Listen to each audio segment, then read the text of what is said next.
G'day viewers, this is Troy from Troy's Visual Arts channel. I've made significant progress on my scope video monitor since my last video. Yeah, I've built the deflection circuit for to deflect the beam like that of a television. So that's the circuit right here. I've copied it, and of course the red marking is all the tracing around, just to make sure I keep track of what components I've hooked up and everything. So that's all connected. I've got it mounted on a piece of bakelite sitting on the chassis, and I've cut out some holes there so I can adjust the little trim pots. That's the plus minus 12 volt power supply, which is connected, which the deflection board is connected to. The deflection board's also connected to the plus 340 volt rail off the high voltage power supply, as it has well, it says 360 on that one, but yeah, it'll take 340 I hear, so all good with that. Now these are two pots to adjust the astig and the focus. I've added an extra piece of bakelite so they're more secure, so I don't bump them around the place, so they don't move so much, otherwise these will eventually sort of break off, the pots that is. I've got the horizontal and vertical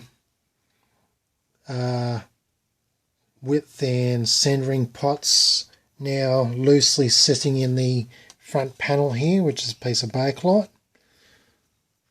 I'm going to screw them in once I've found the nuts for them.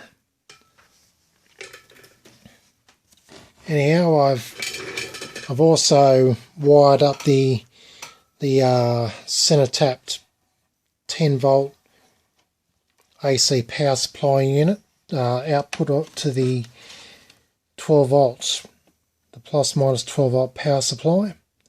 I've also added a piece of plastic on the back of the high voltage power supply so I don't get zapped, and I pretty much cable tied it in. This is the simplest way I can do it. And yeah, I've also cable tied the center tap 10 volts going to the dual 12 volt regulated power supply. So yeah, I'm nearly ready to connect the tube up and test the deflection board to see how well it's working. Should it work properly, I should be able to move the beam spot across and down the tube. Yeah, what else have I done? I've also added some headers to the optocoupler, so I can simply connect the 12 volt tester pots,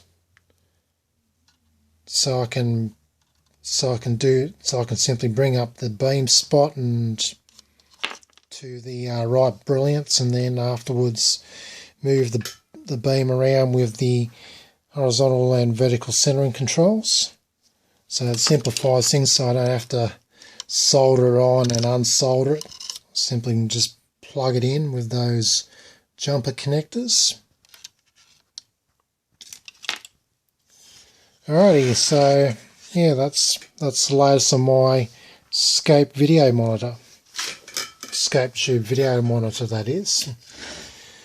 So now it's time to hook up the 3BP1 tube and rig it all up and see if it works good. So yeah, stay tuned for the next video. I'll give you the results. This is Troy from Troy's Visual Arts channel, signing out.